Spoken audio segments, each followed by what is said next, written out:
give a little bit of introduction about myself. So, hi, I'm Shrikala. I'm also an MBA admissions coach.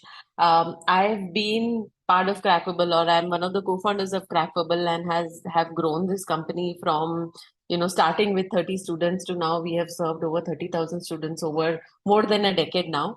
My prior life, I used to work in IT, so this was long, long ago where I was from the engineering background, worked in account management, project management with HP. My second life began sometime in 2011, 2010, 2011. So, like how most of you talk about moonlighting now, I think I was moonlighting sometime long, long ago. I don't want to put the name, otherwise you'll do a math on, how many years of experience I have. But yeah, that's been my history.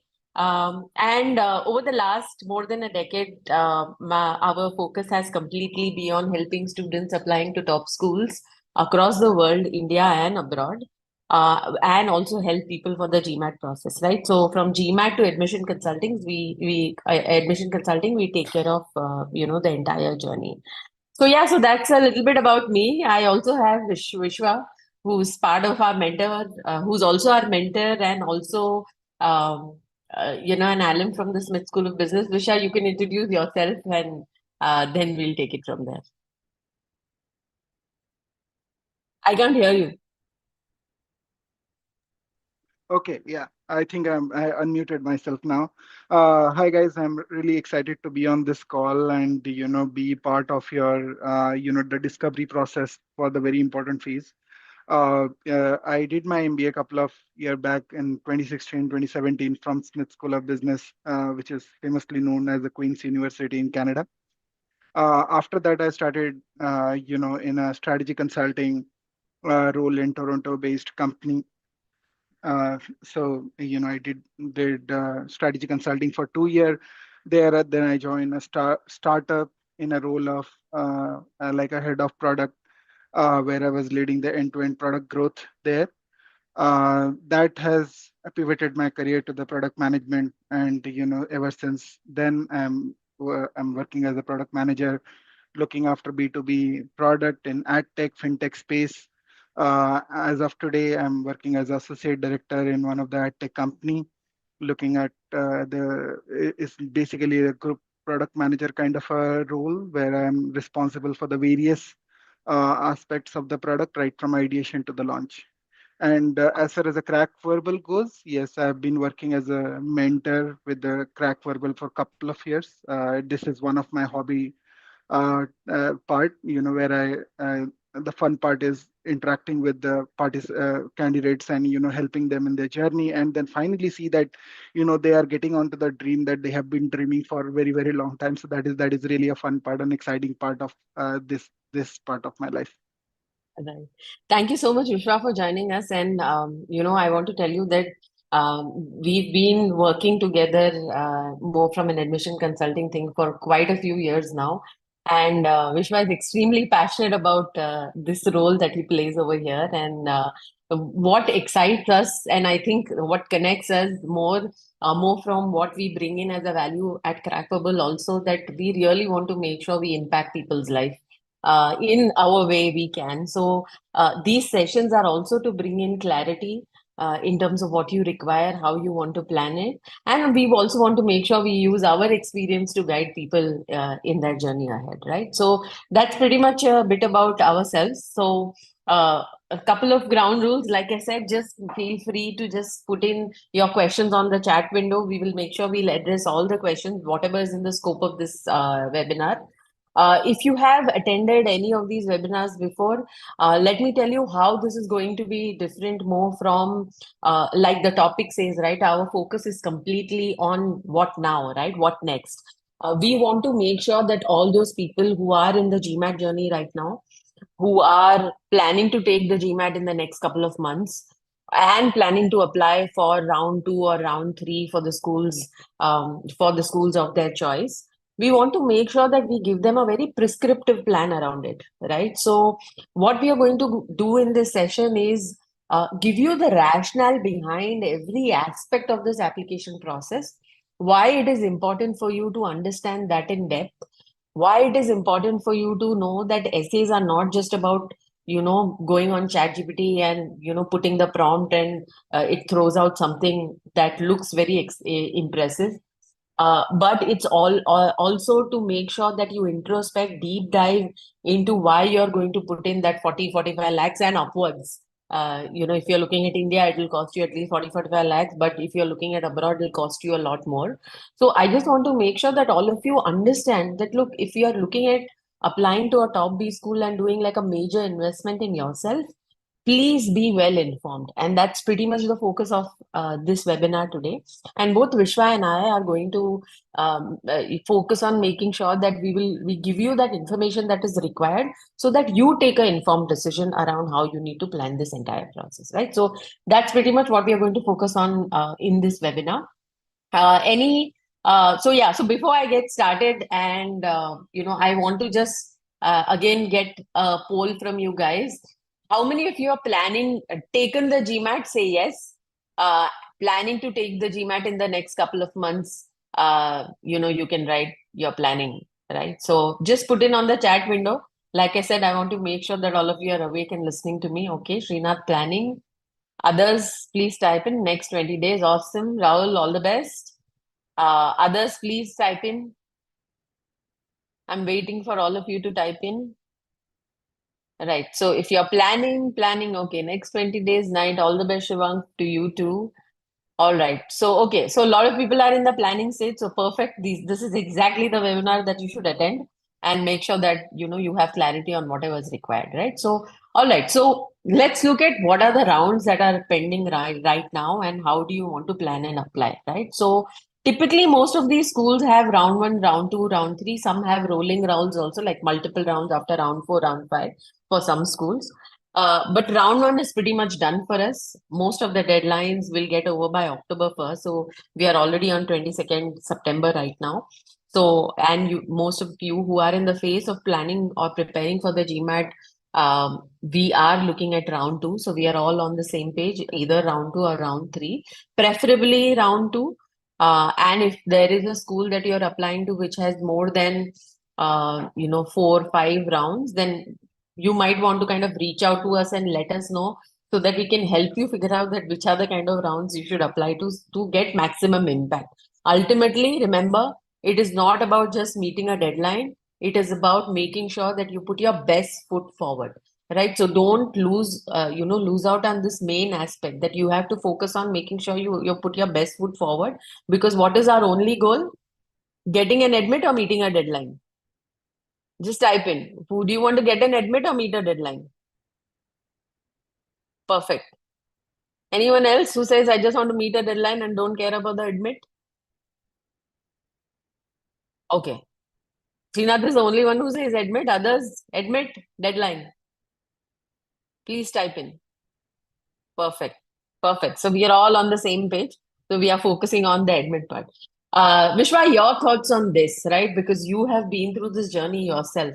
What are your thoughts on, so for people who miss on round one and now we have round two and round three, what do you think should be their strategy in terms of picking the right round for themselves?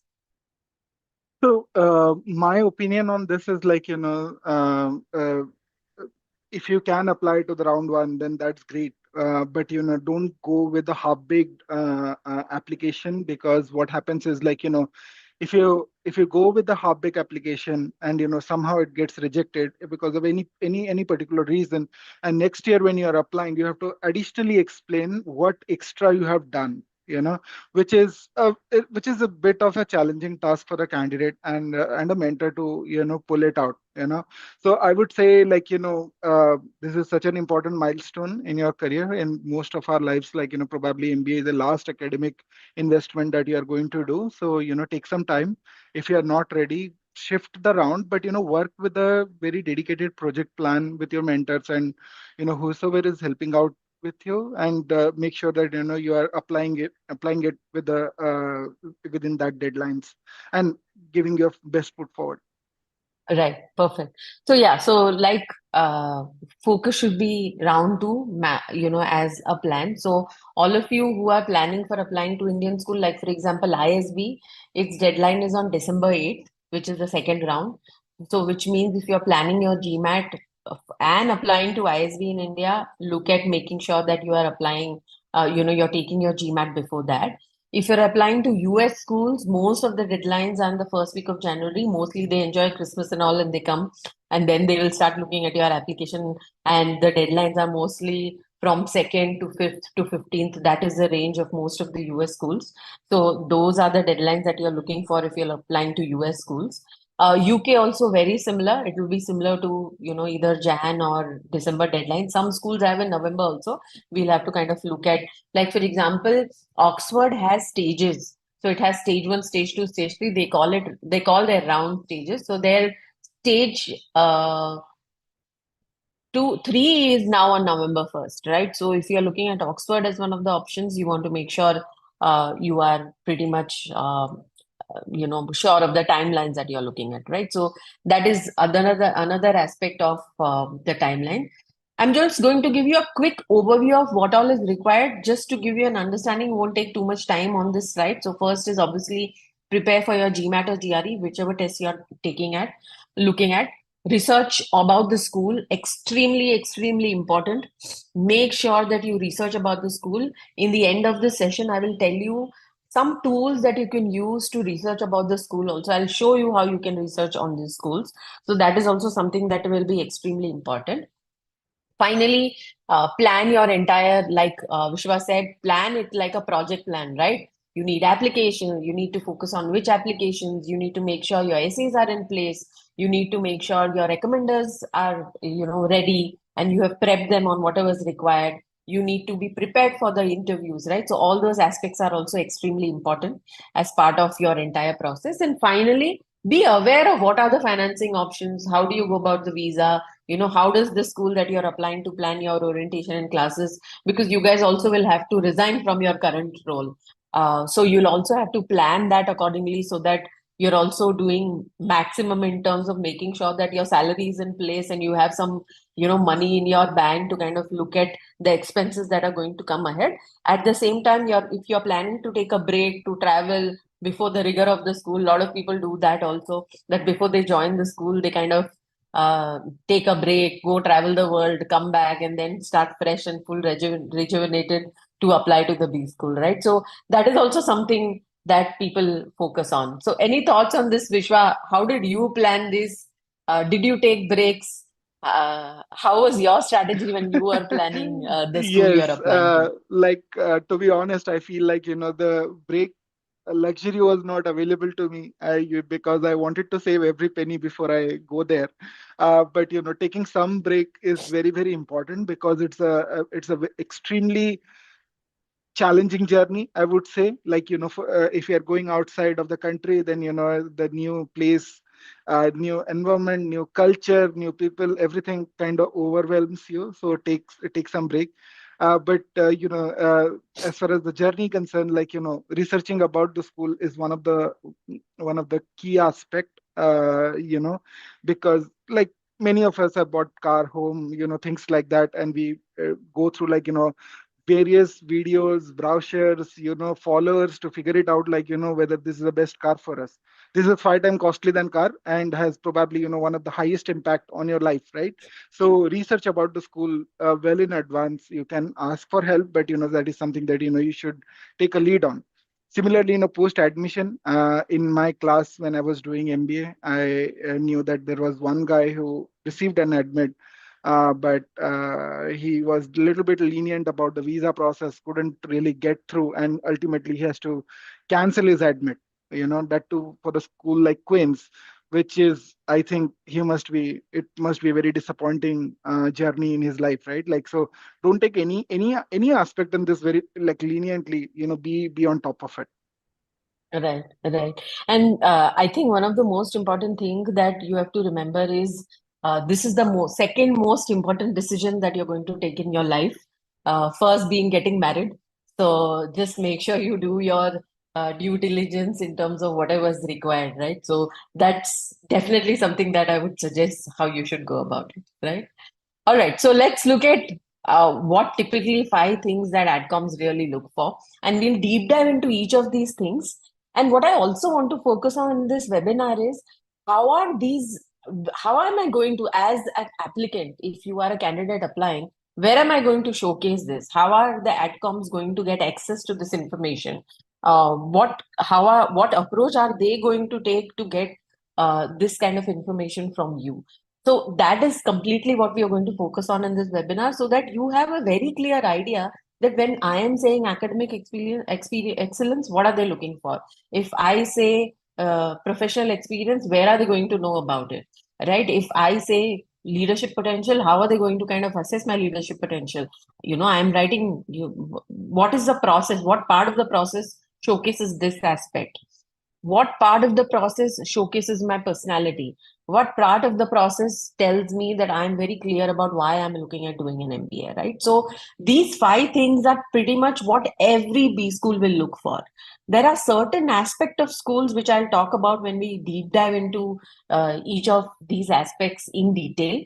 But this will be something that you would need to know very clearly that these are the five things that all B schools look for. Now it's your job to make sure that how do I convince myself, which is you convince yourself, and how do you convince the B school to make sure they are in on the same page in terms of what you believe in terms of what you want to get to, right? So that's pretty much what we want to focus on in terms of your next 2 or 3 months that we are looking at. So if you're looking at round two, round three, or even if you're looking at R1 next year, keeping that as your backup plan, it's perfectly fine. We'll talk about it in a while, but I want to make sure that you're having a very clear plan around it.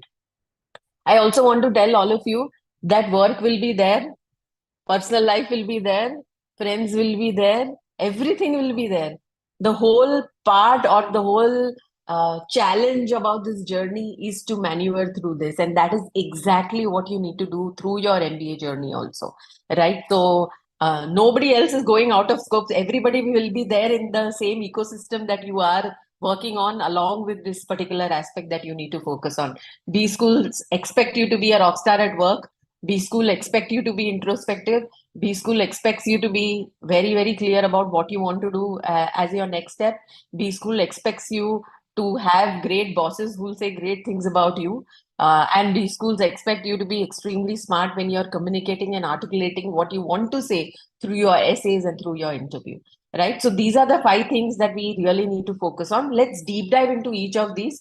I will also have Vishwa tell his thought process on each of these aspects because he's also been part of being mentoring so many students so far. So I want to make sure that he also gives in his advice and anecdotes around what he noticed on what typically candidates miss out in terms of understanding the depth of this process and why this is so extremely important, right? So let's look at each of these process so that we go to we look at each aspect in detail. Okay, so let's look at the academic excellence part of it, right? So, again, to talk about this, why do B schools really look for all these things? So, I will say GMAT/GRE scores because that is also something that people look for. Vishwa, your thoughts on it? Why do you think this is an important part for B schools to even assess any candidate when they are planning to apply? Sure. So basically, my experience at Queens is like, there are two things that is needed to excel in, your MBA journey. One is communication, which is written verbal communication. And another is like too much of a data crunching, right? So this is exactly the things that, GMAT test you. And that then, like the basic things that you should know. And that's what GMAT test you. Another aspect of it is like, in the GMAT program, if you look at any top 100, top 50 kind of programs, they have a like faculty exchange program across the globe, right? Like in my school, we had professors coming from ISBs, Shanghai University, Rotman, and the way they kind of teach you, it's little higher. And also, like, their class is a brand, like, kind of a brand positioning to those professors, right? Like, so that, they can maintain. If the quality of the class is low, then it's kind of a brand damaging to them. So that's the reason why, they want to make sure that, you are able to communicate perfectly. You have a nice ability to do the data crunch, understand whatever is going on in the class, and the pace as well. Like the pace is so high that nobody is going to explain you the basics. So that is the reason why they evaluate GMAT. The score, and also the advanced degrees and certification. It is also about the diversity that comes to the class. See, GMAT is all about sitting with the peers and understanding, like what your peers know that you don't know, right? If it is not a BE degree, or any kind of focus degree where you have to learn the Fourier series, and you have to learn the digital signal processing, those kind of thing. It is all about your personality development, understanding what your gaps are, and filling those gaps within your class. So you need the more, like, the more diverse knowledge that you have from the academic perspective, it is going to help you. The better mathematics skills, that is GMAT quant, you have, it's going to help you. The reasoning and the verbal aspect, if you have it, then you are going to be more clear in your communication, and that is exactly the reason why these schools test these things. Right. So I would also want to add to it. So, say for example, if you have done any CFA level 1, 2, 3, that adds a lot of value. If you have done a PMP or a Prince 2 certifications, because all these are towards going to something that will take you closer to a business role, right? So, any of these degrees and certifications that take you closer to a business role could be something that adds any value. When I say any patents and research work, this showcases that you have this ability to deep dive into something, be analytical, understand certain things, and then plan things out, right? So these things also matter a lot when you're looking at academic excellence, or when you're looking at your potential to manage the rigor of the program, right? So that is something that will be extremely important. So to go back to what I was talking about, that how do B schools actually assess whether I'm good enough for this program? Your undergrad in GPA will be important. If at all, if you feel that that is not very high, I already have 5 to 7 years experience or 4 years experience, but when I was 18, I was not very mature and my GPA is not very high. Don't worry. Just focus on making sure that your GMAT scores or GRE scores are in place, so that will talk about the current assessment of your potential, right? So you can definitely focus on making sure that GMAT and GRE scores are higher if you don't have a great undergrad GPA. But always remember, when you're picking a school, you are applying with seriously very, very competitive candidates, right? So we just want to make sure that we have to bring all aspects of your profile, which showcases your academic excellence, together when we are showcasing your potential around it, right? So that becomes extremely important over here. The next thing that Shri, I want to add yeah, add something sure. there. So, from my experience of handling more than 40, 45 candidates, uh, you know, uh, like, scores are important, but there are candidates, like who have attempted, like 2 or 3 times, and the scores are not improving. So this is one aspect of your entire profile. You know, so if this is weak, then other 3 or 4 aspects of your profile needs to be really strong to take a burden of this, the weak area. So this is not the end of it. But the better the score, the better the chances of you getting into it. But if you have a low score, and you see that, okay, this is a glass ceiling, I cannot break it, talk to your mentors how to position yourself. I'll give you an example. I mean, Shri would know this better than me, but I if, 2 year back, I had a candidate from Crack Verbal, like who had a really low GMAT score, and he was in his third attempt, and somehow he was not able to figure it out. But he was a smart candidate. He was entrepreneurial, he has a startup and all of these things, and we position his story in such a way that we try to highlight what is his strength rather than his weakness, which is GMAT score, and he got into one of the top 30, across the globe. So if you are struggling there, be vocal about it with your mentor, so that your mentor, or whoever is guiding you, they can plan to safeguard you against that. Right, right. So yeah, so also remember and understand what your potential is. You know yourself best, right? So be conscious about that aspect when you're planning and preparing, right? So that will be extremely important. Let's look at the second thing, and I'm going to talk about how do these B schools understand what you're doing, right? Like, where are they going to know about it, right? So, what we've done over here is the first thing is obviously your resume. So, this is something that pretty much you upload as part of your application. By the way, this is not your job resume. So make sure that when you're when you read if you go back and read your resume, anything that only the person from your profile can understand will be something, it will not go for a resume, right? It has to be a B school resume.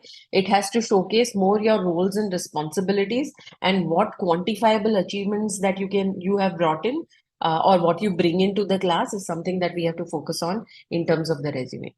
Then, what are the other things? How will they get to know about my work experience, right? So, here are some examples of some essays that really talk about, or they want to know more about what you bring to the table, or what is your background and your work experience. So, let me look at the first one, which says, Booth says, this is a Chicago Booth essay, which says, describe how a Booth MBA will help you achieve your immediate and your long-term post MBA career goals, right? So, here, if you look at it, the question is threefold. First, they want to know what are your long-term and short-term goals. So, long-term goals, short-term goals. They also want to know how is Booth going to help you, right? So, you also have to make sure that first you give some context about yourself. Then you talk about your short-term goals, your long-term goals. At the same time, you have to be very clear on how Booth is going to help you. So this is again a point where you will be able to connect back to or tell the B school that, hey, this is my work experience. This is what I bring to the table.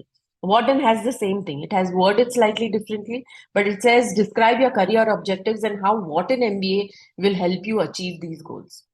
Again, what an MBA, they want to know how what an MBA is going to help you. And they also want to know what are your career objectives, right? What is that last thing you want to do?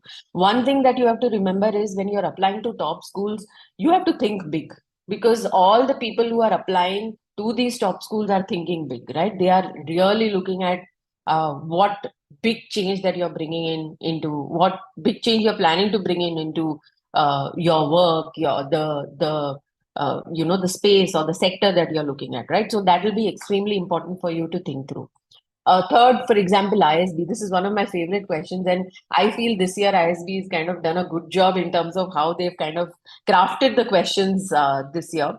So it says, what intellectual experiences have influenced your approach to learning? Again, think about it. They're talking about intellectual experience influenced your approach to learning. So it can be personal, professional, but preferably professional, because it says led you to pursue an MBA, right? So you have to very clearly deep dive into every word of this essay to make sure that you are being extremely conscious about what content you're going to put in these essays. Then it says, please describe using anecdotes from your own experiences, which means they want to hear examples. They want to do show more than tell, right? So don't say one of my experience that influenced my approach to learning was when I did this, when I you don't want to start with saying that when I learned about XYZ, right? I would rather say that show rather than tell. It's specifically saying use anecdotes. To you want to give an experience, you want to talk about some anecdote that actually influenced your learning, and also connect the dots to how you have been a very adaptable and a very open to learning kind of a person, right? That becomes very important over here to tell. Again, this maps to your work experience because they want to know that what you bring to the table here. Finally, I am Ahmedabad. This year, they gave 2 days to write 3 essays, right, from stage one to stage two. One of the questions that one of the people that we worked with at IIM Ahmedabad had, please describe some of the challenges you faced in your walk of life and how were you able to overcome them, right? Again, this is again, it says work life, right? So clearly professional. Again, connecting back to the work experience part. Any thought you have on this, Vishwa, in terms of these kind of questions? Yeah, so coming to answering your question, I think resume is the single most important part. When talking about work experience, and the essays is a kind of a talks more about it, right? So pay a very good attention to your resume. Most of the candidates that I see, like especially from technology background, like when they come to us, they talk specific about, I did the server optimization, or I know Java language or something like that, which is good when you are applying for the job in interviews, but this is not good when you are applying for the B school. So know your audience, whom that particular piece of artifact catering to, and write in their tone. And why the work experience is important is because during MBA, right? Like my personal experience says that you can become headless chicken if you don't know where you are going, and this is exactly. And if you're a headless chicken, then all the framework that B school has in place, like career coaching, guiding you to be good in your next step, those things fail, and ultimately it leads to your failure as an alumni. If you are failing, then their scores drop. Like the FT ranking, it typically based on how good their alums are doing 3 or 4 year down the line immediately after MBA. So if you are failing, then their MBA scores, like the MBA ranking drops. So that is the reason why they don't want, like the people who don't have a lot of clarity what they want to do. And with the work experience, like the essays like this, they want to understand, do you understand your current role? Do you understand the gap that, like, say for example, you're currently doing A role, you want to go to the B role? Do you understand what are the gaps from reaching from A to B? So these question highlight those things. If I give my example, when I was doing my MBA, so I wanted to get into the strategy part of the consulting. I was on a delivery side while I was in India. So while I was fresher, like just 2 to 3 years, I was working with Deloitte. Uh, there was one director who used to come to our office, and he was a client-facing US guy. In one of my coffee chat, I asked him, like, what it takes to go to other side. And he said, like, you have to be very good in your communication skill. You have to be, thinking from the strategic point of view. Just don't think from, like, technology point of view. So I got my key points, like, okay, if I right now I don't even know how the various part of the business work. So how can I be strategic? And that led me to my MBA.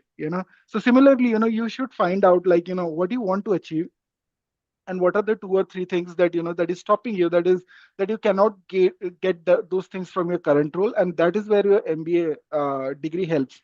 If you have that clarity in your mind, and if you can put that clarity in your essay, then this kind of question is sorted, and you would be far ahead than the people, like who don't have that clarity in mind. So be mindful of that, and pay a little bit of attention, like where you want to go, what are the things that is needed to go to that place. Right, right. Correct, And Shri? Like what is that must be absolutely. your experience, right? Right, right. Absolutely. And I think um, uh, in fact, I would want to come to the goals part. We'll talk about it in the clarity of goals part. I think we'll deep dive into it a little bit more when we are talking about it, right? So let me get on to the next point, and then we'll get on to the goals part. So the second thing where you will see that a lot of these schools, they say, oh, we want diversity. Every school will say that. You pick Indian schools also, they will say that. Indian schools, okay, all of them are mostly Indians, right? You hardly have anyone else in terms of it. They are not global schools. ISB, IIMs, these are not global schools. So you don't have diversity in terms of the people coming from different backgrounds versus maybe schools in US or Canada or UK or any of these other top schools that you're looking at. But when you look at Indian schools, the diversity is completely based on the diversity in terms of the industry that they are coming from. Like, for example, I know that last year when we worked on, let me give you an example, IMB, we worked on somebody who was assistant commissioner, CRPF. We worked with somebody who worked with Common Floor, who sold his company to, he sold a module of what product he created to Common Floor as an entrepreneur. We had somebody who was a system design engineer for bullet trains. We had somebody who created these flyovers, who was the designer with L&T for flyovers, right? So these are the kind of diversity that Indian schools try to bring in. So whatever background you are coming with, so right now, like we are working with so many people who are from either PSU backgrounds, who are, from technology background, who are from finance background, equity analysts, statutory auditors, from EY also. right? So we have those kind of people. So the whole point is that that is the diversity you bring in when you're looking at the MBA programs in India.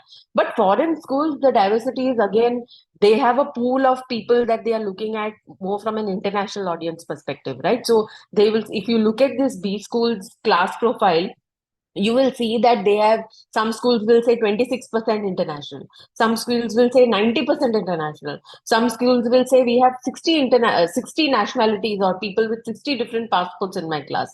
That becomes a slightly more global diversity aspect of it, right? Now what we've put over here is, how are they going to assess your leadership and diversity, right? Now you sent your resume, you have written your work experience resume, but then there are also these kind of questions that actually are trying to attract or trying to understand what leadership skills you bring in and what kind of diversity you bring into the class. So look at this first essay, for example. This is again Booth. Again, I've picked my favorite essays over here because I feel a lot of these essays bring a lot of discussion and insight that I love to do with the students that we work with. So let's look at the first one, right? This says Chicago Booth has this essay which says an MBA is as much about a personal growth as it is about professional development. In addition to sharing your experience and goals in terms of career, we would like to learn more about you outside of the office. So what are they want to? They don't want any professional stories here. They want to know what are you. If you are okay, let me pick. If Rahul is doing XYZ things at work, I want to know what Rahul is doing outside work, right? Community service, extracurriculars, interests. What do you bring to the table for more from a diversity of the class? Stanford has this question which says, reflect on times where you've created a positive impact, focusing on leadership and the significance of these impact. Again, a very interesting question. This can be a professional and personal also, by the way, but again, focusing a lot on leadership. ISD is here, they are talking about saying that, okay, tell me something from your personal and professional journey, and how have these situations taught you about your strengths and weaknesses. Here again, they are trying to get the leadership aspect here. Can you bring in some example, or can you showcase some examples over here that showcase your personal and professional journey more from a leadership aspect of it? So what kind of examples you give, what kind of things you pick over here will be a very important aspect of it. Things like I'm very hardworking, I'm sorry to say, will not work because everybody is going to be hardworking over here, right? So you can't say I'm very diligent and hardworking as one of your strengths. You are expected to do that. That is hygiene factor, right? So we can't put those kind of things. Again, the other aspect that through recommendations and interviews, they will get to know more about your diversity and your leadership skills. One of the questions, if you see on the recommender, it says comment on the candidate's potential for management. Do you see him or her as a future leader? Again, your recommender has to say this, right? You are saying all great things about you, but is the recommender also saying the great thing? Is also saying great things about you becomes extremely important here. Your thoughts on this, Vishwa? That hardworking thing makes me split, so yeah, like I'm a hardworking, and those kind of thing is a kind of old school right now. It doesn't work, nowhere work, not just in MBA. So Right. I mean, in my personal experience, like interviewing candidate for the actual role in my team, doesn't work. So yeah, leadership and diversity, I feel like, for the foreign school, as Shri said, in my class, we had a people like, from all walks of life. Couple of example that I would like to call out is we had a yoga instructor, you know, who was part of the class. Then we had a person from Russia. We had LG chief R&D engineer. We had a person from Middle East who was, in Saudi Development Bank giving loans to the underdeveloped countries. So these things, like, that makes a typical class in MBA. And for the Indian schools, sometimes diversity comes from your work experience. You can talk about like how your work experience adds value to the class. Like, say for example, if you are like a CA right now, you will be adding some value to the class that an engineer can't add, right? Or if you're an engineer, you will be adding some value to the context of finance guys that they don't know, right? So talk about those things.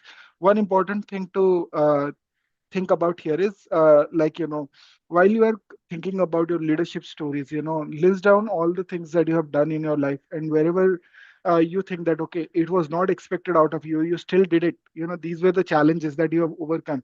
And come up with that 10-20 list, talk to your mentor, figure it out, like which is checking boxes, like where you have shown, like in initiative, innovation, people leadership, or the communication, things like that.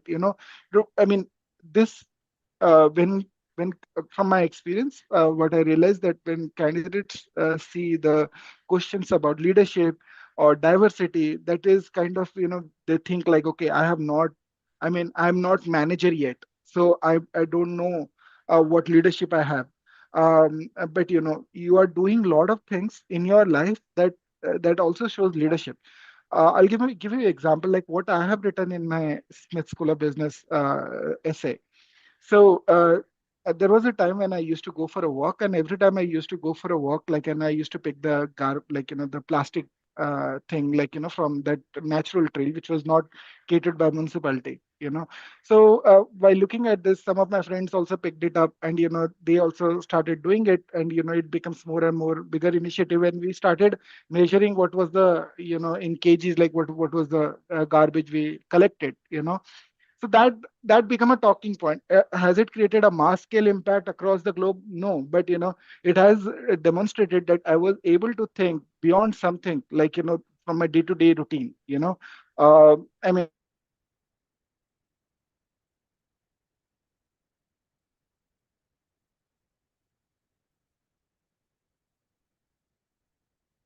Hello.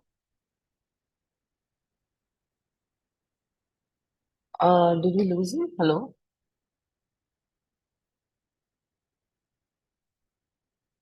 Can you guys hear me? Hello. Okay, so I think we lost Vishwa here. Oh, okay, understood. Just give us a minute. I think he'll be back. Maybe a power cut or something.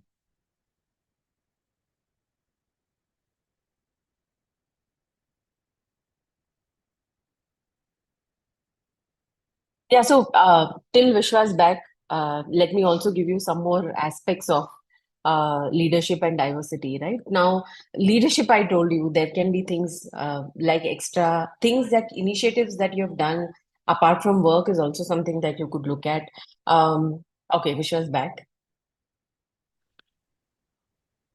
hey, I'm really sorry. No, no There was worries. there Oh, was okay. some internet disruption. So yeah, I No was just worries. telling you that, like, if you look at your personal and professional journey, like, you will find the anecdotes where you have created an impact, and doesn't necessarily that you are like you are manager right now, or leading, like, 5 to 10 people to bring those experience. Hope it makes sense to you guys when you are writing your essays.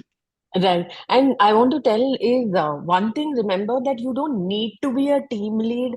You don't need to be a manager to show leadership experience. Leadership can be shown from different walks of life. So it can be through simple examples or simple things that you've done where you showcase your leadership skills. So don't get bogged down too much saying that, hey, I'm not a manager. Can I even apply for an MBA? Because how am I going to show leadership experience? It doesn't, don't worry about those aspects. It's all about how you're trying to kind of portray what you want to tell. And one thing I want to, tell you over here is I know that we as Indians are not very good at talking too much about ourselves, right? That's just our culture. We are not very markety in terms of nature. And this is one thing that is an MBA 101 for us. Remember that your essays and every aspect of your essay and your interview and what your recommender is going to talk about you is a way that how you market yourself, is a way that how you tell others that, hey, look, I'm a great fit for this particular program, or I will be a great addition to your class. So your marketing 101 starts from your application itself, of how you make sure that how you articulate different aspects of your profile well. Again, it is not about fibbing, it is about articulating well. So don't think that you are you are being, you don't have to be dishonest. You just have to say it the right way, right? So that is pretty much I would really want you to focus on. In terms of diversity, diversity can be in many forms. Like, for example, I can talk about, Vishwas spoke about somebody who was a yoga instructor. I remember ISB marketed this a lot some time back. They had a monk, a Tibetan monk in their class. They had a Miss India winner in their class. They had an Olympian in their class. Like that, all these schools, they love marketing diverse profiles. Instead, I remember one student told me they had a professional poker player in their class. um, Today, the kind of people I'm working with, there might be simple things, but there are, like, I have a mountaineer that we are working with who is summited Kanchenjunga, right? So that is a diversity aspect for him in terms of what he's done apart from what he brings to the table, right? So again, I'm saying we don't have to climb mountains for that, but we can look at smaller but more impactful things that can actually we can think of and bring in some diversity. Diversity can also be based on your background that you come with. Diversity can be based on interests. Diversity can be based on hobbies and skills. Like, for example, if you're a YouTube influencer, I mean, we are working. I'm excited about working with an Instagram influencer soon. So that is one person that that is again a diversity factor. That is something that you can bring to the table, right? Those kind of things could fall into the diversity aspect. And Sri, Uh, just one example that I remember of is like, there was a candidate from Krakow from Nepal, and he was a mountaineer, and his story was like, he in bad weather he saved like, three people, from getting stuck up. So, if you think about the overall life, you will get the leadership, you will get the diversity, stories from your life itself. You don't have to be really big. If you are big, probably you don't need an MBA. right. Right. So yeah, so that is the diversity and the leadership aspect of it. Next comes personality. Now let's look at how do they assess personality and why do they need to assess the personality aspect of it. See, every B school, no, any of these webinars that you attend, whether you attend any GMAT Club webinars, they do a lot of spotlight thing for typical B schools that they have. Everybody will say, we want to understand fitment. Right, and I remember a lot of my students, who have worked with us, they come and say, "Ye fitment kya hota hai? Like, what do they actually mean by fitment, right?" So what happens is they want to know. So, say for example, some schools are big on collaboration. They believe a lot on community and they believe a lot on teamwork. Let me give an example about Duke. If you look at this question, right, it says, "Tell us 25 random things about yourself."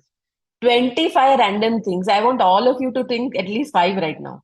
Right? Tell me five things. I'm telling you, it is such a challenge to put in 25 random things. And this is again uh, a favorite question of mine because it says so much about that person from all different walks of perspectives about that person. It can be a professional, mostly personal because it says very random things. And it can be as random as, when I was in the third standard, I broke my leg because I jumped from the first floor, right, as a kid.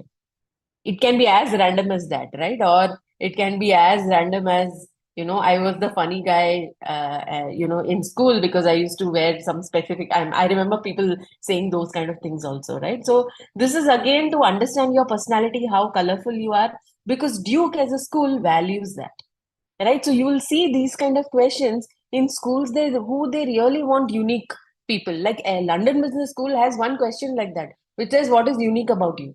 And trust me, that is the most toughest question people struggle with, right? So again, you have to say 200, 250 words, 200 words. In fact, LBS has the question is 200 words question. And how do you actually kind of talk about what is unique about you in 200 words? So it takes a little bit of deep diving to understand a lot more about the candidate to and discuss to come and talk about what actually is unique about you, right? So again, this is a great thing where they will be able to assess your personality.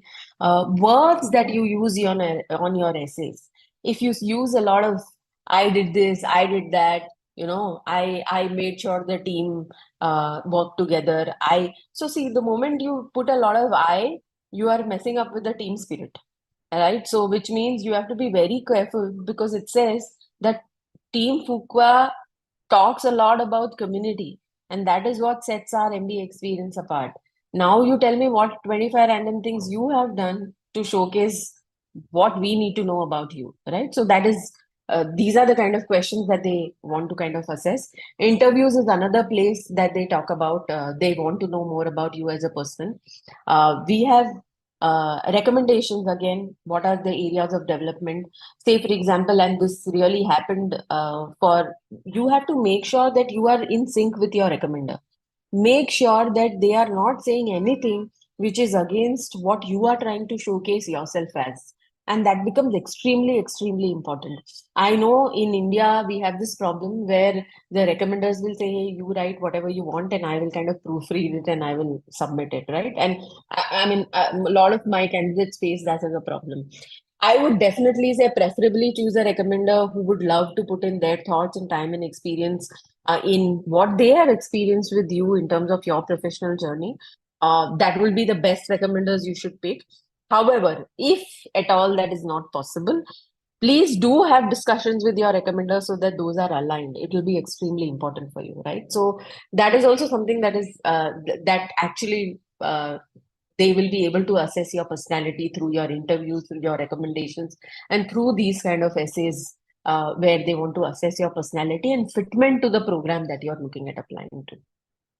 Any thoughts here, Vishwa? I will start with the recommendation. So yes, as long as possible, ask your referees to actually write about you, because when you write about yourself, your tone, your messaging becomes exactly the same what is there in the essay, and as a reviewer, it becomes very easy for me to detect that okay, this guy is not honest, and that puts a very big red flag on the overall profile, even if your rest of the profile is really good. So pick the person who is invested in your career a little bit. That is important. Essays, 25 random things about you. I think that is the one of the toughest essay to write.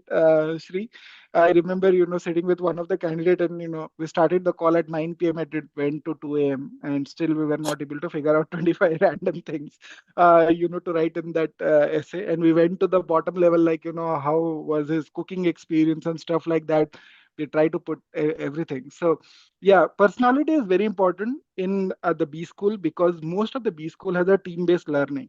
If you go to the schools like Queen's or Babson, or those kind of schools, it is purely a team-based program. Meaning, like you have to work with somebody across, like throughout the program.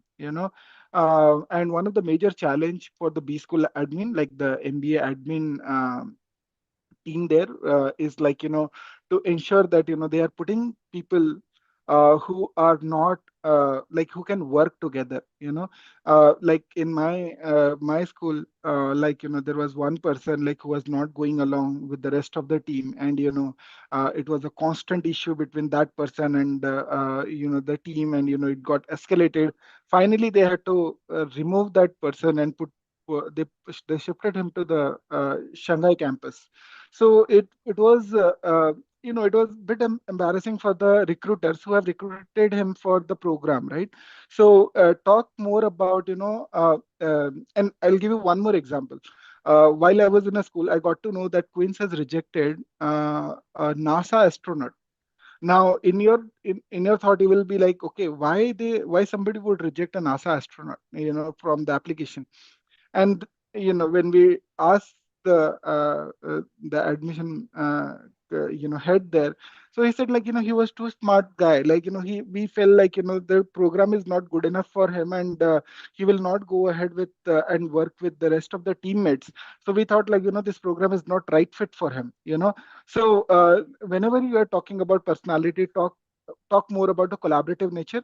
It doesn't mean like you are not decisive at all. You have to be decisive at you have to have the right balance of decisiveness and the collaboration in place to make the best essays and interviews. Right, right. And see, I feel don't look at it saying that I want to create everything to make sure that there is, first of all, there is no formula to this, right? A lot of people say, oh, the Alan told me that I have to highlight this aspect.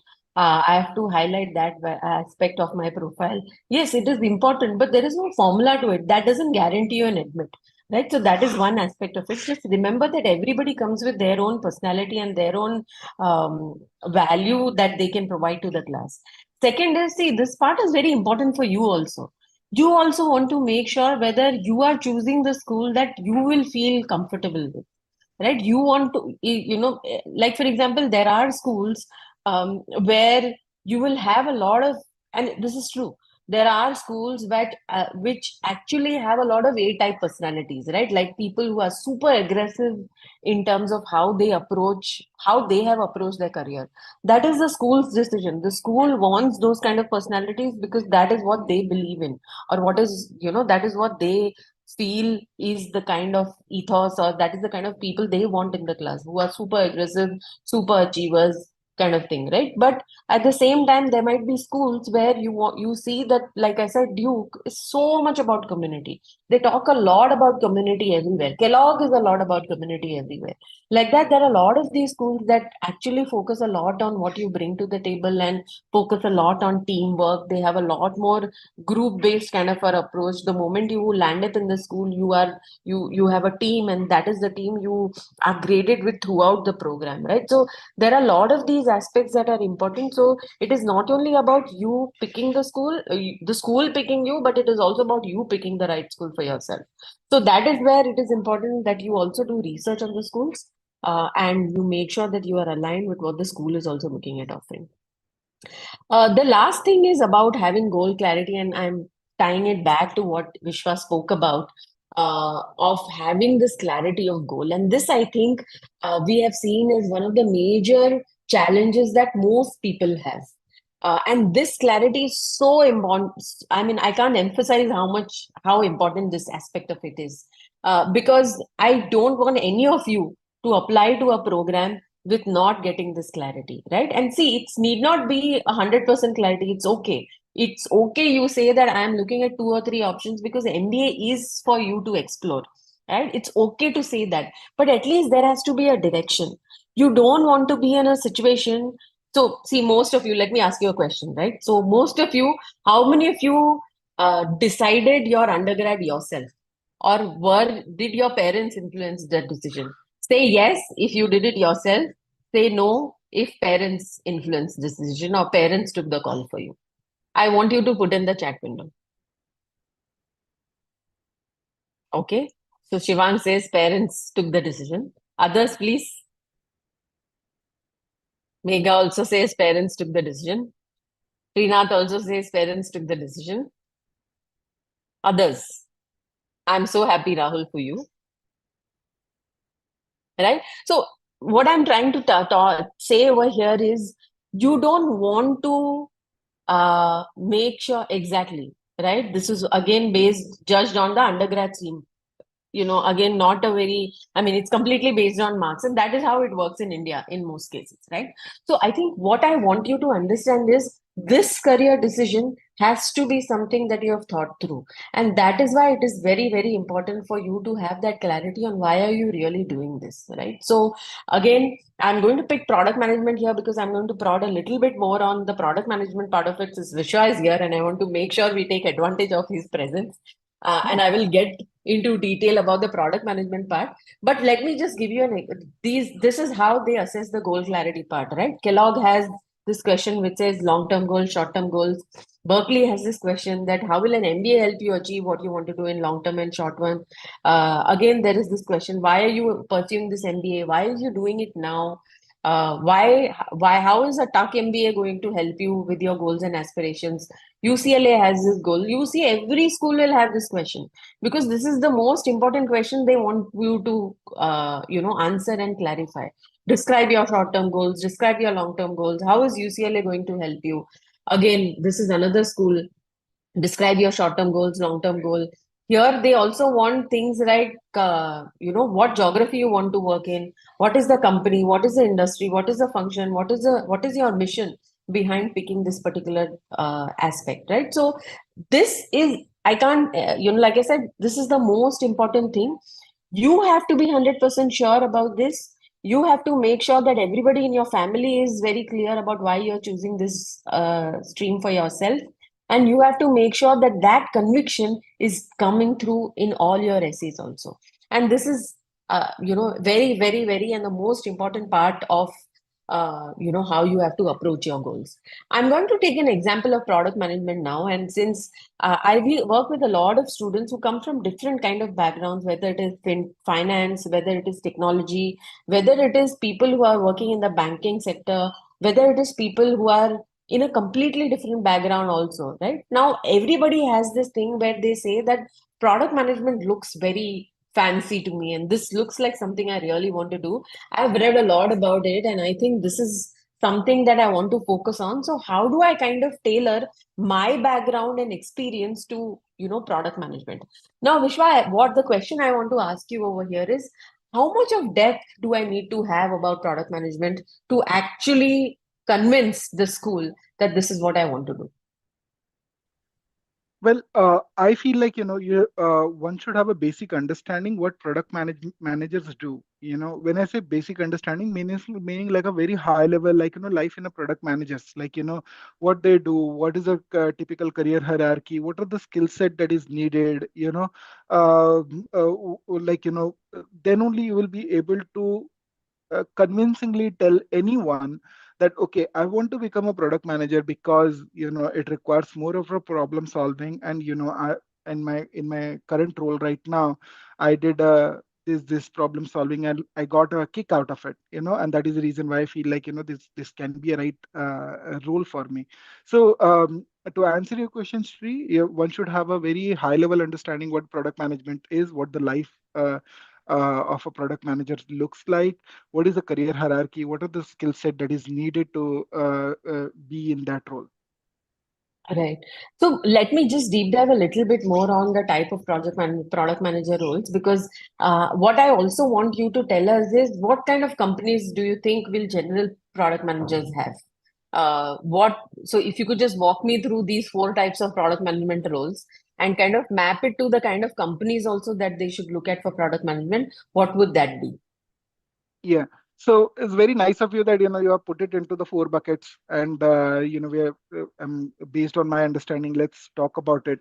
So typically, the PM role is it can be general PM, where the general PM, like general product managers, are basically who are focusing more on the vision and strategy, bringing the best user experience for their workflow into the product. The growth PMs are basically more focused on the user retention, user onboarding, the monetization aspect. These are the PMs that you will see more doing A/B testing, data crunching, those kind of thing. Data analytics, or anything related to the data, they are more of a data savvy PM, where they are working toward building a data pipeline or data visualization. If you see a product like Pet Puja, everybody is aware of that. I mean, most of the people who have worked or have worked in the restaurants, they might see that Pet Puja is one of the thing that hoteliers or the restaurant owners they use, right? You will see like in a lot of dashboard that comes in, like which of the meals is getting sold at what time, or who is your top customers at like what is the top discount that works for your restaurant. So like that is a part of a data product manager, to you like to build a data pipeline, to present the data in a nice way to the user, to help user to get a data insight out of it. Then comes the technical PM, which is mostly like which is more tech savvy, which act like the person who acts as a buffer between a general PM and the engineering team. Most of the cases, like the typical things that they do is API product managers, or like somebody who is impacting the core framework of the product itself. Those are the things. But the underlying fact here is like all of these roles, they require key, like there are overlapping skills that is needed, right? Like one is data analysis skills, another is like stakeholder management, communication, a kind of a self-driving person, like most of these PM roles is not something that somebody is going to come and tell you like, hey, Vishwa, you need to do this. Like most of the time, it is like you identify the problem and you then go ahead and solve it. And before you actually implement that solve, you have to explain somebody like, what was the problem, what was the impact of it, what is the impact of the solution that you are going to present, whether it's going to lift any kind of metrics. So that communication aspect comes into picture as well. So those are the underlying skills. These are mostly like these divisions works pretty good at the entry level of the role. Once you become senior, like once you become a director or VP, of the product, most of these kind of role converge where you are majorly focusing on uplifting whatever is a north star metric for your entire company, which can be revenue, which can be user ordering through your website, something which is the north star metric of your entire company. You just kind of focus on that, and you manage various product under your belt. Like if right now I have a couple of things under my belt, and it all has a flavor of either a growth, either a general PM, either a technical aspect, so like that, like it converges toward the later part of your career.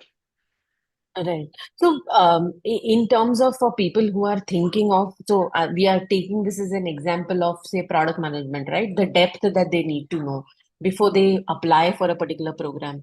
So, what I'm understanding from what you're saying is one aspect of it is they want to know that, okay, what are the kind of sectors, or at least they should have a clear understanding of what is the breadth of the kind of sectors they want to focus on, and also have a clear idea on the long term where is it going to take them, right? At Yes, least an idea around long term what is it that they are looking at achieving yes. should be something that they should be focusing on. Yes, like let's take an example, right? Like if you want to become a product manager, and if you want to say that you want to become a product manager in your essay, then write something like I want to become a product manager in say Amazon, or a product like Amazon and Google impacting, which is used across the globe by millions of users.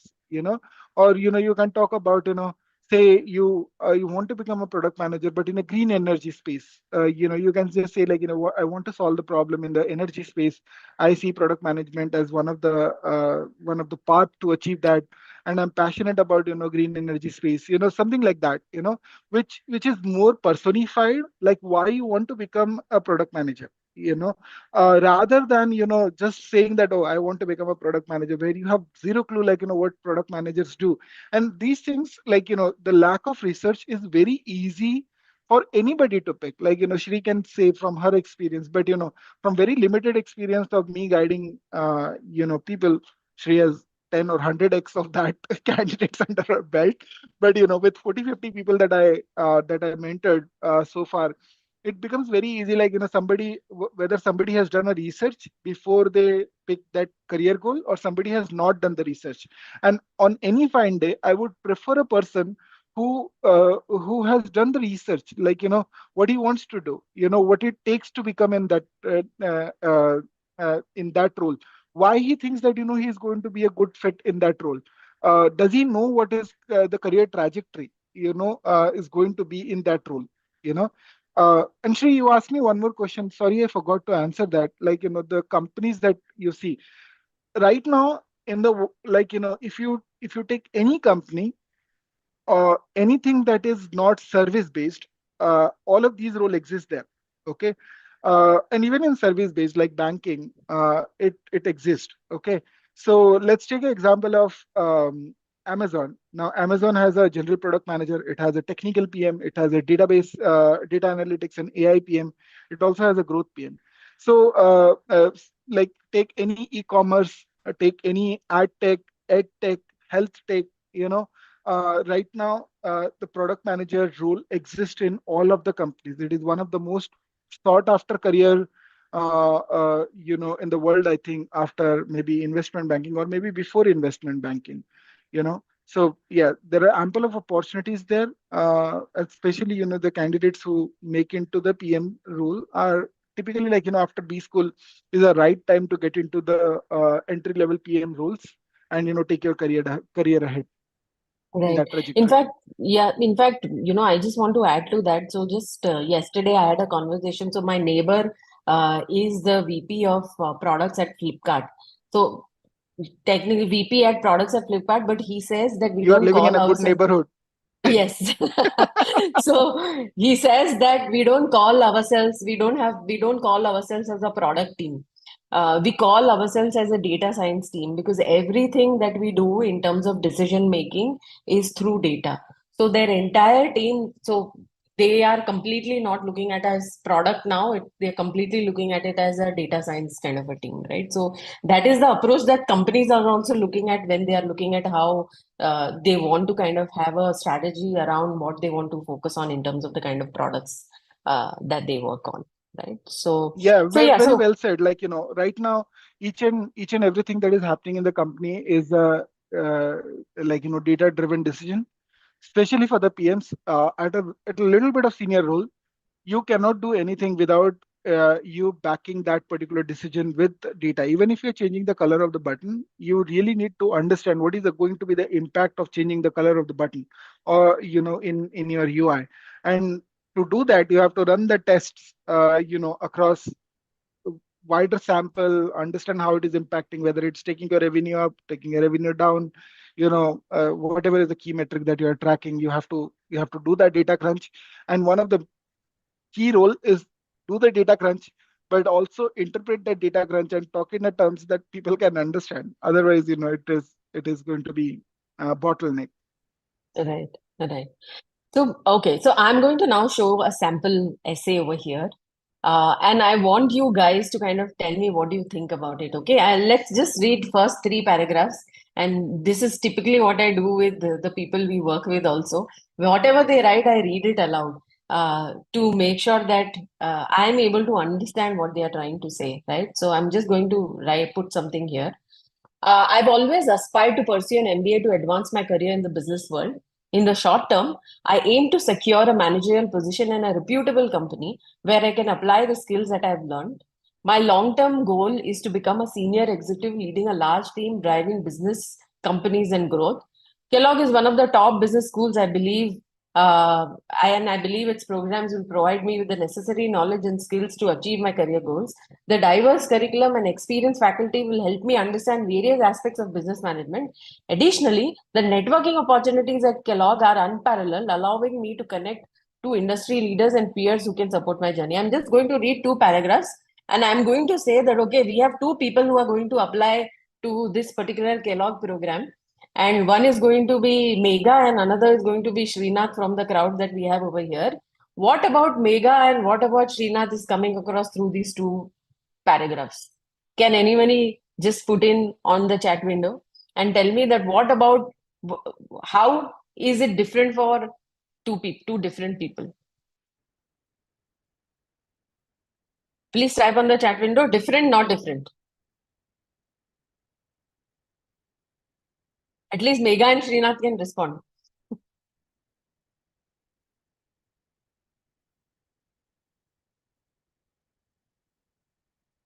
Exactly.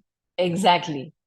Right? Very cliche, very generic, very blanket statements. Nothing is telling me, oh, managerial position, reputable company. I don't know what reputable company. It says skills that I have learned. Nobody is telling me what skills you have learned so far. Then large company. Okay, everybody wants to work in a large company. How does that matter? Okay, Kellogg is one of the top business schools. Everybody knows that. Again, why are you telling Kellogg what they already know? Experienced faculty, great curriculum. Again, that also they all know. So that also doesn't have any kind of requirement, right? So pretty much this is a very chat GPT-ish essay. So it is a chat GPT essay. Versus, let me show you another essay over here, which is a very specific essay, and this is a Kellogg essay, who of a person who got into Kellogg also. So just look at how it has been very, very specific to what this person brings to the table. That I envision leading the product development for a company like Google or Microsoft, aspire to take ownership of the entire product life cycle, skillfully, skillfully steering ideas from inception to market launch. My passion from goal stems from my interest and experience using technology, building innovative projects and solutions. Amidst COVID-19, I founded a startup. So I'm telling what I bring to the table. Offered resources to help students to develop job ready skills, secure positions in competitive industries. Now I seek to acquire these business skills that will help me develop products and strategies at a large scale. Okay, this was a stern essay, sorry. Again, stern admit essay. I would explore experiential opportunities in tech cities and change studio courses to, again, very specific about what Stern has to offer, very specific about no, nothing is mentioned here about curriculum, nothing is mentioned about how great this program is, nothing is mentioned about why it is a top business school, nothing. Very specific to the person who's applying, very clear about what they want to do in life, right? So, this is the kind of clarity that is expected when you are actually applying to any B school, and this is the kind of clarity that is required when you are actually writing your essays. Any thoughts over here, Vishwa? I know, sorry, yeah, I just saw the time. We are overboard by 15 minutes for you.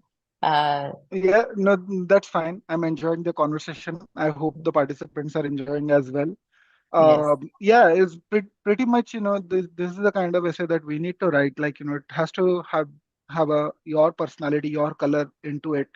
I mean, the previous essay, nobody likes to read that kind of essay, and it doesn't matter how much great your GMAT score is, what is your academics, that essay will surely get rejected.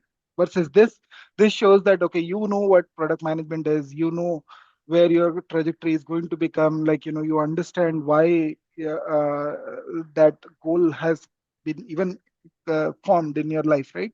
So, and again, don't be a marketing mouthpiece for the college. Like, it doesn't work, like, saying, like, you are top 100 or top 10 and that is the reason why I'm applying there. Stuff like this, like, talk about particular course that is not available across any of the B school that you have researched or club, or talk about something that is the school is offering. That takes you the long way. right, right. I'll just quickly show you a couple of profiles. Typically, the growth path that people have taken. So, somebody who was a software engineer and how after an MBA got into a senior project manager, product manager kind of a role at a company like Atlassian. Atlassian has products like Jira and all that. This is again somebody who has a product manager kind of a background from Amazon to now product manager at Netflix. So completely do different. So from cloud, you're looking at media as a completely different, path that people are taking, right? All right, so this is pretty much what we have to focus on today. I want to kind of spend a minute talking about how we actually can help in terms of admission consulting. Some of them I'm already working with as part of this crowd, but for the others, this is your team. This is how we make sure that we get in touch and we get done in all in time. So I am one of the chief mentors where I manage and make sure that we orchestrate this entire thing right from starting discussions. Plus, we have mentors like Vishwa who will come in where we'll focus on brainstorming any specific aspects of understanding product management, the specific schools that you're applying to. This is where B school mentors and alums will come into place. We have someone who will manage the entire logistics and everything related to the operational part of it, making sure your deadlines are taken care of, making sure somebody's behind you to make sure we are, writing your essays in time, making sure your calls are scheduled, basically taking your headache out and giving you that peace of mind that hey, there is somebody who's managing this whole process for you. And we have Arun, who's our storytelling mentor, who will make sure that every essay that goes out is something that is I would say submit ready, right? Which is in terms of the way it is the story is told. Again, one aspect that we really focus on when we are writing is teach you how to write. And this is very important. I know ChatGPT will make things a lot more easier for you, but then it will be extremely important for you to also understand that this is a skill you need for an MBA. So make sure you do things on time and make sure you do things on, in parallel if you're really, really sure of applying. So one thing that I want to tell you is these are summarizing all the points that will be required for you. Make sure that you are taking your GMAT and JRE on time before the deadlines. If there is any kind of confusion in terms of whether you will be able to get a high score or not, look for waivers, see if there are other tests that you can take. There are some specific schools in Europe like IE which has an IE gate test that you can take instead of the GMAT if GMAT is not working very well for you. So like that, there are some schools that will give you those opportunities for waiver also. Again, it will be completely dependent on what skill and what background you come with. If you are planning to apply in 2025 intake, start your application in parallel. It will be extremely important for you to make sure that you're doing. Don't wait for the GMAT to get done. It will be very, very important. If you're very sure, please start in parallel. uh, we also can help you plan this. Like, for example, you say that, okay, I want to plan for R2, R3, but there is this one level of confusion that I want to keep, that if at all I don't apply this year, will you give me an option to move it to the year later? We can also do that. We can also make sure that the few schools that we pick, we apply in this year, and few schools you want to spill over and looking at R1 next year. That is also a possibility that you can look at, and we can work on that. Bring in clarity on your post MBA goal. Super, super important. We have emphasized that enough in this whole process. Select the B schools you want to apply to. Again, don't go by random lists. Don't go by what other people are saying. Please sit and create your own ranking. Go through every aspect. I know yesterday I was working with a student who actually even put that, okay, because I want to come to India very often, what are the flights and how much time it will take for the flight to reach Bombay also, right? So that is the level of detail people are looking at when they are looking at planning their MBA goals, right? So again, an extremely important aspect of it. Start crafting your essays, focusing on your resume. Again, very important. I know it will sound very overwhelming at this point, but important hai what to do, right? So there is no other way out if you really want to push yourself to apply to any top B school or any decent B school this year, right? So and obviously reach out to your recommenders. I can't emphasize this enough, that recommenders are play a very important role in this process. So make sure that you pick the right recommender. If you're part of the process, we will help you do that. We will make sure that we kind of validate that who could be the best person to reach out to. So that's also something that will be extremely important. Some background about the people. In fact, go to our YouTube channel. You'll find enough testimonials of people who have got through top schools. These are some who have got through schools in the last couple of years, through all schools, UCLA, Oxford, MIT, um, Shoolage, ISB, so many other schools, right? HEC, Columbia. We've also worked with people for different kind of programs also, not only MBA. So that is also something that we work with. So from masters to, if you're like, for example, if you are looking at MSSCM, like if you want to look at a separate stream, which can also get you to a role that an MBA can get you to, can also be options that you can evaluate. Again, that can be completely dependent on person to person. So we can also help you look at evaluating those aspects, right? So yeah, so that's pretty much from us right now. Vishwa, any last closing thoughts from you? If you have any specific questions, guys, please feel free to put on the chat window. I have one question that I will pick. But Vishwa, if you have any specific questions, if you have any closing thoughts, please. No, the only two cents that this is going to be a very exciting journey. I know it looks like a roller coaster ride at times.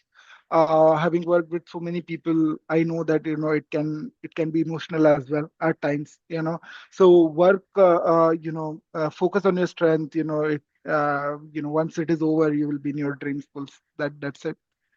Right, right.